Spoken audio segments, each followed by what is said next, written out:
reading 1984 by George Orwell.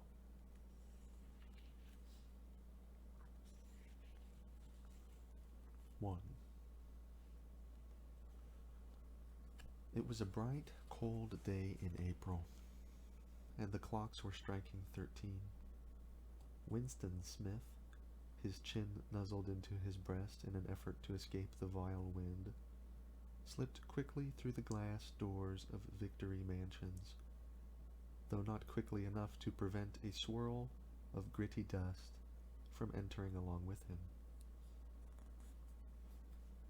The hallway smelt of boiled cabbage and old rag mats. At one end of it, a colored poster, too large for indoor display, had been tacked to the wall. It depicted simply an enormous face, more than a meter wide, the face of a man of about 45, with a heavy black mustache and ruggedly handsome features. Winston made for the stairs. It was no use trying the lift. Even at the best of times it was seldom working, and at present the electric current was cut off during daylight hours. It was part of the economy drive in preparation for Hate Week. The flat was 7 flights up, and Winston, who was 39, and had a varicose ulcer above his right ankle, went slowly, resting several times on the way. On each landing, opposite the lift shaft, the poster with the enormous face gazed from the wall. It was one of those pictures which are so contrived that the eyes follow you about when you move. "Big Brother is watching you," the caption beneath it ran. Inside the flat, a fruity voice was reading out a list of figures which had something to do with the production of pig iron. The voice came from an oblong metal plaque, like a dulled mirror, which formed part of the surface of the right-hand wall. Winston turned a switch, and the voice sank somewhat, though the words were still distinguishable. The instrument, the telescreen it was called, could be dimmed, but there was no way of shutting it off completely. He moved over to the window, a smallish, frail figure, the meagerness of his body merely emphasized by the blue overalls, which were the uniform of the party. His hair was very fair, his face naturally sanguine, his skin roughened by coarse soap and blunt razor blades, and the cold of the winter that had just ended. Outside, even through the shut window pane, the world looked cold. Down in the street, little eddies of wind were whirling dust and torn paper into spirals. And though the wind was shining and the sky a harsh blue, there seemed to be no color in anything except the posters that were plastered everywhere. The black mustachioed face gazed down from every commanding corner. There was one on the house front immediately opposite. "Big Brother is watching you," the caption said, while the dark eyes looked deep into Winston's own. Down at street level, another poster, torn at one corner, flapped fitfully in the wind, alternately covering and uncovering the single word Ingsoc. In the far distance, a helicopter skimmed down between the roofs, hovered for an instant like a blue bottle, and darted away again with a curving flight. It was the police patrol, snooping into people's windows. The patrols did not matter, however. Only the thought police mattered.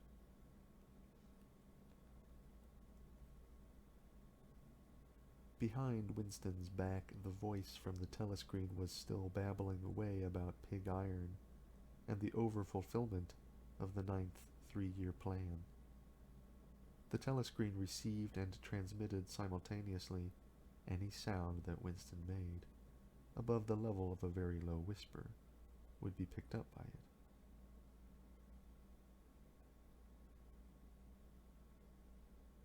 Moreover, so long as he remained within the field of vision which the metal plaque commanded, he could be seen as well as heard.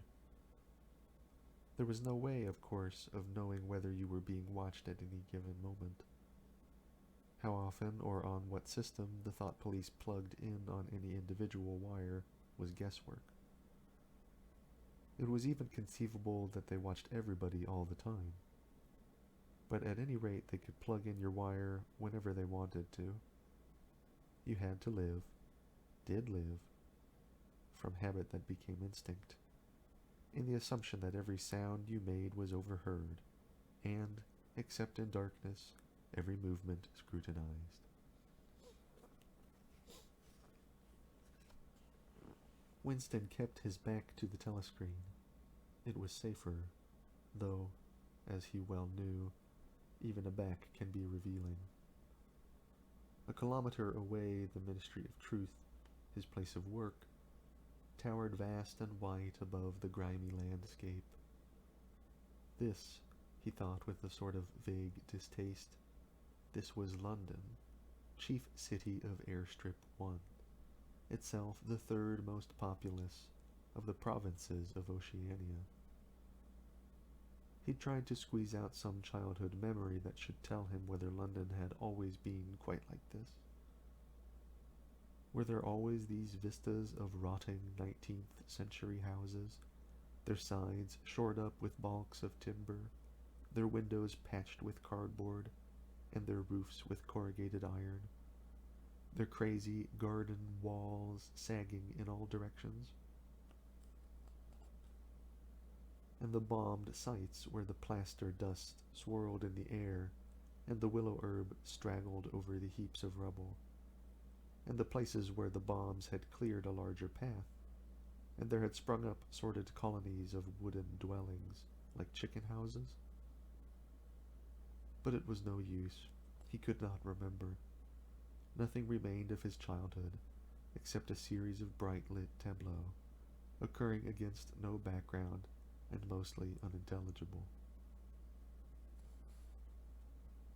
The Ministry of Truth, Mini-True in Newspeak, was startlingly different from any other object in sight.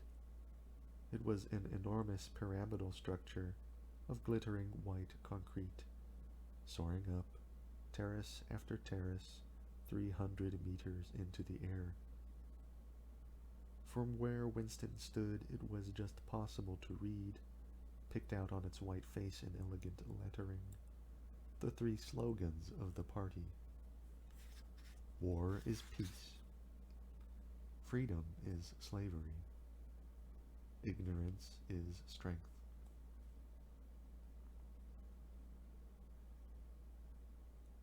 The Ministry of Truth contained, it was said, 3,000 rooms above ground level, and corresponding ramifications below.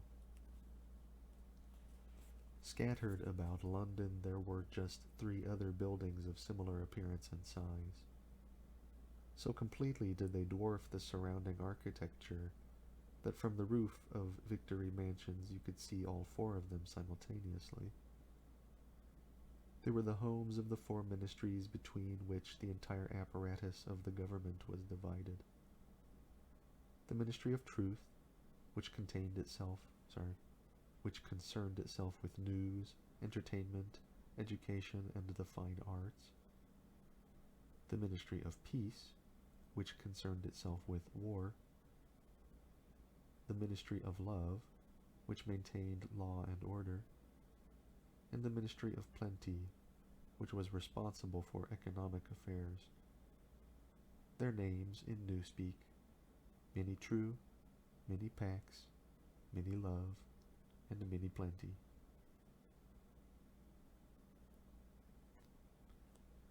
The Ministry of Love was the really frightening one. There were no windows in it at all. Winston had never been inside the Ministry of Love, nor within half a kilometer of it. It was a place impossible to enter except on official business, and then only by penetrating through a maze of barbed wire entanglements, steel doors, and hidden machine gun nests.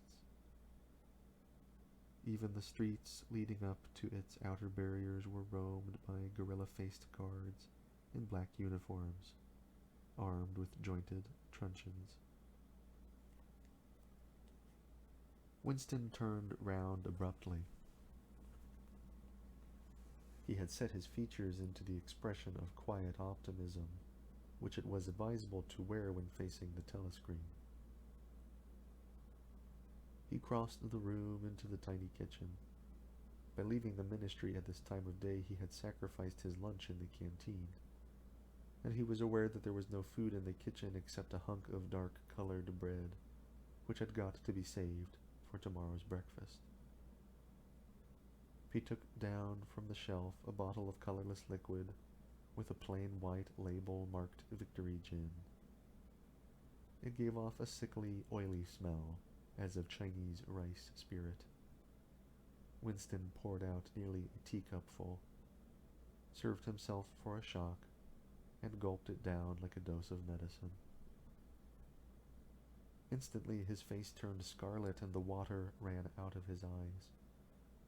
The stuff was like nitric acid, and moreover, in swallowing it, one had the sensation of being hit on the back of a head with a rubber club.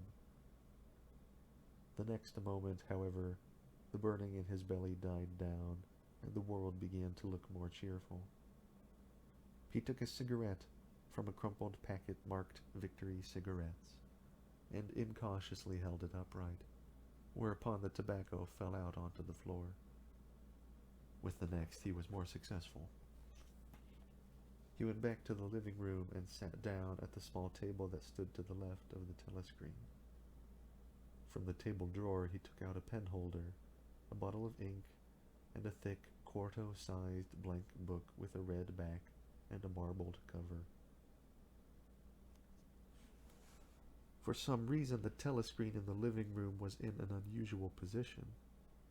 Instead of being placed, as was normal, in the end wall, where it could command the whole room, it was in the longer wall, opposite the window. To one side of it there was a shallow alcove in which Winston was now sitting, and which, when the flats were built, had probably been intended to hold bookshelves. By sitting in the alcove and keeping well back, Winston was able to remain outside the range of the telescreen, so far as sight went. He could be heard, of course, but so long as he stayed in his present position he could not be seen. It was partly the unusual geography of the room that had suggested to him the thing that he was now about to do. But it had also been suggested by the book that he had just taken out of the drawer. It was a peculiarly beautiful book. Its smooth, creamy paper, a little yellowed by age, was of a kind that had not been manufactured for at least 40 years past. He could guess, however, that the book was much older than that. He had seen it lying in the window of a frowsy little junk shop in a slummy quarter of the town. Just what quarter he did not now remember, and had been stricken immediately by an overwhelming desire to possess it. Party members were not supposed to go into ordinary shops, dealing on the free market, it was called. But the rule was not strictly kept, because there were various things, such as shoelaces and razor blades, which was impossible to get hold of in any other way. He had given a quick glance up and down the street, and then had slipped inside and bought the book for $2.50. At the time he was not conscious of wanting it for any particular purpose. He had carried it guiltily home in his briefcase. Even with nothing written in it, it was a compromising possession.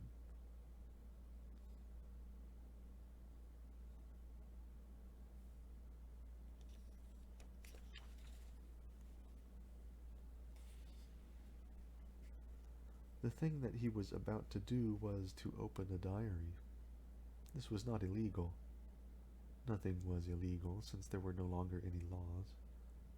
But if detected, it was reasonably certain that it would be punished by death, or at least by 25 years in a forced labor camp. Winston fitted a nib into the pen holder and sucked it to get the grease off.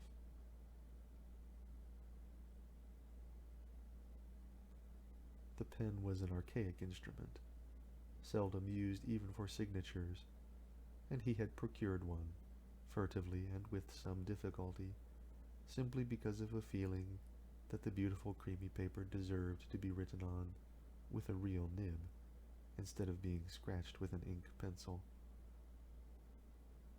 Actually, he was not used to writing by hand. Apart from very short notes, it was usual to dictate everything into the speak-write, which was, of course, impossible for his present purpose. He dipped the pen into the ink and then faltered for just a second. A tremor had gone through his bowels. To mark the paper was the decisive act. In small, clumsy letters he wrote, April 4th, 1984. He sat back.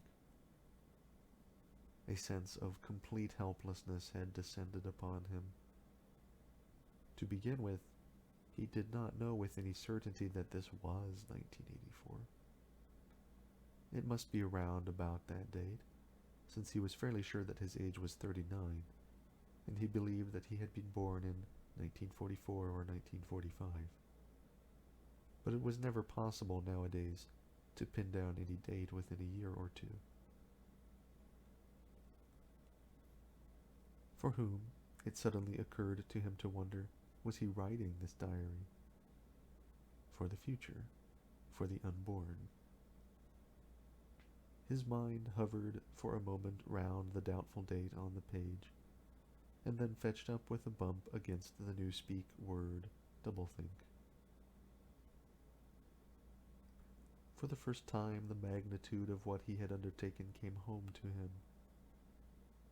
How could you communicate with the future? It was of its nature impossible. Either the future would resemble the present, in which case it would not listen to him, or it would be different from it, and his predicament would be meaningless. For some time he sat gazing stupidly at the paper. The telescreen had changed over to strident military music. It was curious that he seemed not merely to have lost the power of expressing himself, but even to have forgotten what it was that he originally intended to say. For weeks past he had been making ready for this moment, and it had never crossed his mind that anything would be needed except courage. The actual writing would be easy. All he had to do was to transfer to paper the interminable restless monologue that had been running inside his head, literally for years. At this moment, however, even the monologue had dried up. Moreover, his varicose ulcer had begun itching unbearably. He dared not scratch it, because if he did so, it always became inflamed. The seconds were ticking by. He was conscious of nothing except the blankness of the page in front of him, the itching of the skin above his ankle, the blaring of the music, and a slight booziness caused by the gin.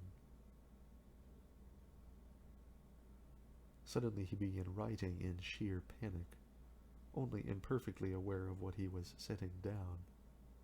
His small but childish handwriting straggled up and down the page, shedding first its capital letters and finally even its full stops.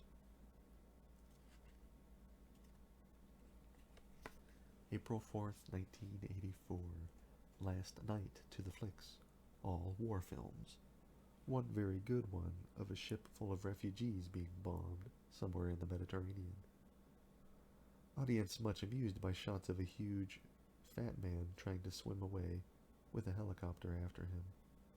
First you saw him wallowing along in the water like a porpoise, and then you saw him through the helicopter's gun sights, and then he was full of holes, and the sea round him turned pink, and he sank as suddenly as though the holes had let in the water. Audience shouting with laughter when he sank. Then you saw a lifeboat full of children with a helicopter hovering over it. There was a middle-aged woman who might have been a Jewess, sitting in the bow, with a little boy about 3 years old in her arms.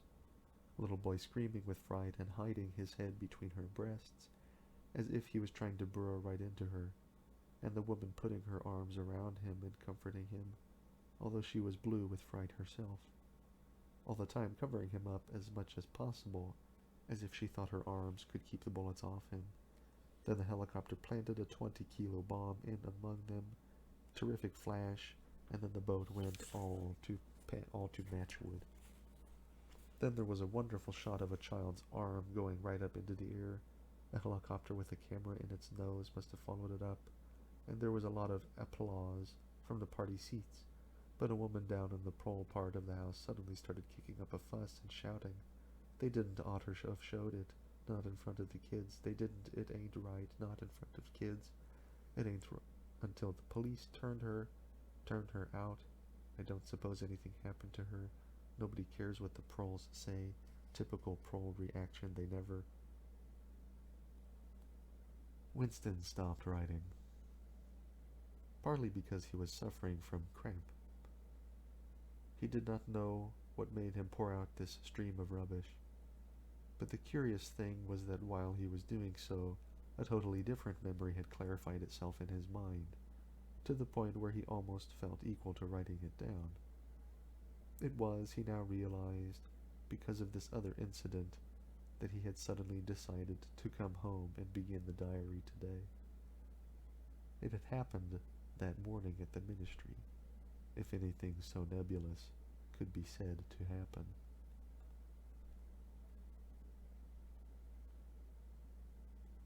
It was nearly 1100, and in the records department, where Winston worked, they were dragging the chairs out of the cubicles and grouping them in the center of the hall, opposite the big telescreen, in preparation for the 2 minutes 8.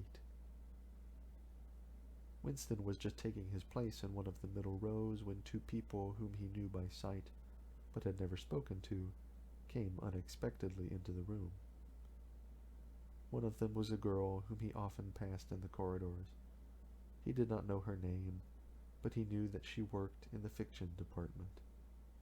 Presumably, since he had sometimes seen her with oily hands and carrying a spanner, she had some mechanical job on one of the novel-writing machines.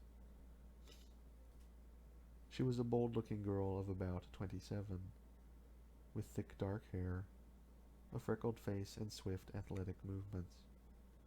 A narrow scarlet sash, emblem of the Junior Anti-Sex League, was wound several times around the waist of her overalls, just tightly enough to bring out the shapeliness of her hips. Winston had disliked her from the very first moment of seeing her. He knew the reason. It was because of the atmosphere of hockey fields and cold baths and community hikes and a general clean-mindedness which she managed to carry about with her. He disliked nearly all women, and especially the young and pretty ones. It was always the women, and above all the young ones, who were the most bigoted adherents of the party, the swallowers of slogans, the amateur spies, and the nosers out of unorthodoxy. But this particular girl gave him the impression of being more dangerous than most. Once when they passed in the corridor, she had given him a quick sidelong glance, which seemed to pierce right into him, and for a moment had filled him with black terror. The idea even crossed his mind that she might be an agent of the thought police. That it was true was very unlikely. Still, he continued to feel a peculiar uneasiness, which had fear mixed up in it as well as hostility, whenever she was anywhere near him. The other person was a man named O'Brien, a member of the inner party and holder of some post so important and remote that Winston had only a dim idea of its nature. A momentary hush passed over the group of people round the chairs as they saw the black overalls of an inner party member approaching. O'Brien was a large, burly man with a thick neck and a coarse, humorous, brutal face. In spite of his formidable appearance, he had a certain charm of manner. He had a trick of resettling his spectacles on his nose, which was curiously disarming. In some indefinable way, curiously civilized.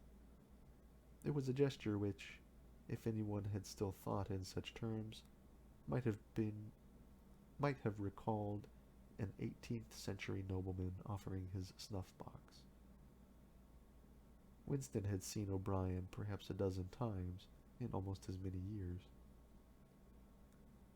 He felt deeply drawn to him, and not solely because he was intrigued by the contrast between O'Brien's urbane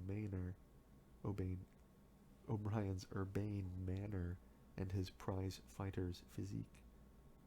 Much more it was because of a secretly held belief, or perhaps not even a belief, merely a hope, that O'Brien's political orthodoxy was not perfect.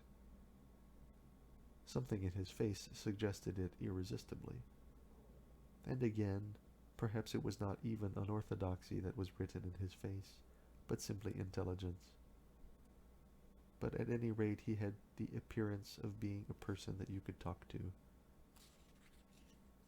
If somehow you could cheat the telescreen and get him alone.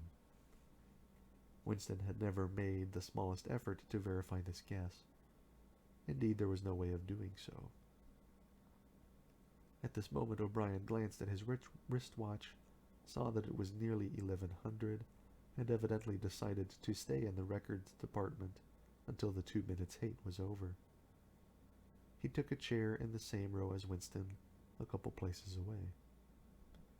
A small, sandy-haired woman who worked in the next cubicle to Winston was between them. The girl with dark hair was sitting immediately behind. The next moment a hideous, grinding screech, as if some monstrous machine running without oil, burst from the big telescreen at the end of the room. It was a noise that set one's teeth on edge and bristled the hair at the back of one's neck.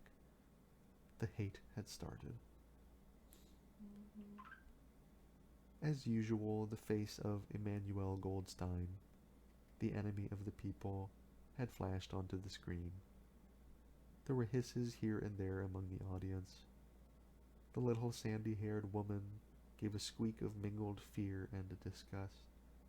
Goldstein was the renegade and backslider who once, long ago, how long ago nobody quite remembered, had been one of the leading figures of the party, almost on a level with Big Brother himself, and then had engaged in counter-revolutionary activities, had been condemned to death, and had mysteriously escaped and disappeared. The program of the 2 minutes hate varied from day to day, but there was none in which Goldstein was not the principal figure. He was the primal traitor, the earliest defiler of the party's purity. All subsequent crimes against the party, all treacheries, acts of sabotage, heresies, deviations, sprang directly out of his teaching. Somewhere or other he was still alive and hatching his conspiracies, perhaps somewhere beyond the sea, under the protection of his foreign paymasters, perhaps even, so it was occasionally rumored, in some hiding place in Oceania itself. Winston's diaphragm was constricted. He could never see the face of Goldstein without a painful mixture of emotions. It was a lean, Jewish face, with a great fuzzy aureole of white hair and a small goatee beard. A clever face, yet somehow inherently despicable, with a kind of senile silliness in the long, thin nose, near the end of which a pair of spectacles was perched. It resembled the face of a sheep, and the voice, too, had a sheep-like quality. Goldstein was delivering his usual venomous attack on the doctrines of the party, an attack so exaggerated and perverse that a child should have been able to see through it, and yet just plausible enough to fill one with an alarmed feeling that other people, less level-headed than oneself, might be taken in by it. He was abusing Big Brother. He was denouncing the dictatorship of the party. He was demanding the immediate conclusion of peace with Eurasia. He was advocating freedom of speech, freedom of the press, freedom of assembly, freedom of thought. He was crying hysterically that the revolution had been betrayed. And all this in rapid polysyllabic speech, which was a sort of parody of the habitual style of the orators of the party, and even contained newspeak words, more newspeak words, indeed, than any party member would normally use in real life.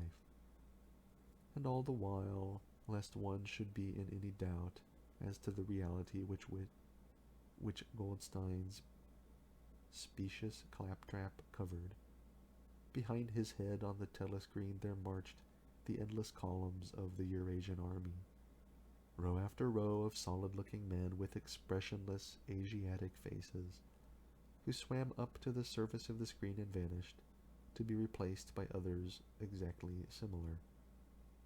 The dull, rhythmic tramp of the soldiers' boots formed the background to Goldstein's bleating voice. Before the hate had proceeded for 30 seconds, uncontrollable exclamations of rage were breaking out from half the people in the room. The self-satisfied sheep-like face on the screen and the terrifying power of the Eurasian army behind it were too much to be borne. Besides, the sight or even the thought of Goldstein produced fear and anger automatically. He was an object of hatred more constant than either Eurasia or East Asia. Since when Oceania was at war with one of these powers, it was generally at peace with the other. But what was strange was that although Goldstein had hated and despised everybody, although every day, 1,000 times a day, on platforms, on telescreens, in newspapers, and books, his theories were refuted, smashed, ridiculed, held up to the general gaze for the pitiful rubbish that they were. In spite of all this, his influence never seemed to grow less. Always there were fresh dupes waiting to be seduced by him. A day never passed when spies and saboteurs acting under his directions were not unmasked by the thought police. He was the commander of a vast, shadowy army, an underground network of conspirators dedicated to the overthrow of the state. The Brotherhood, its name was supposed to be. There were also whispered stories of a terrible book, a compendium of all the heresies, of which Goldstein was the author and which circulated clandestinely here and there. It was a book without a title. People referred to it, if at all, simply as the book. But one knew of such things only through vague rumors. Neither the Brotherhood nor the book was the subject that any ordinary party member would mention if there was no way of avoiding it.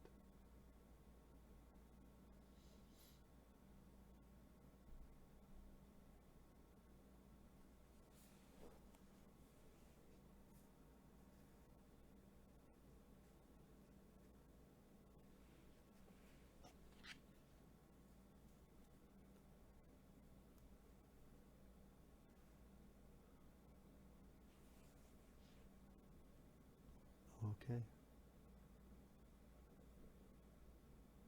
I hope you enjoyed the story so far. I know I have. It's been years since I've read this book.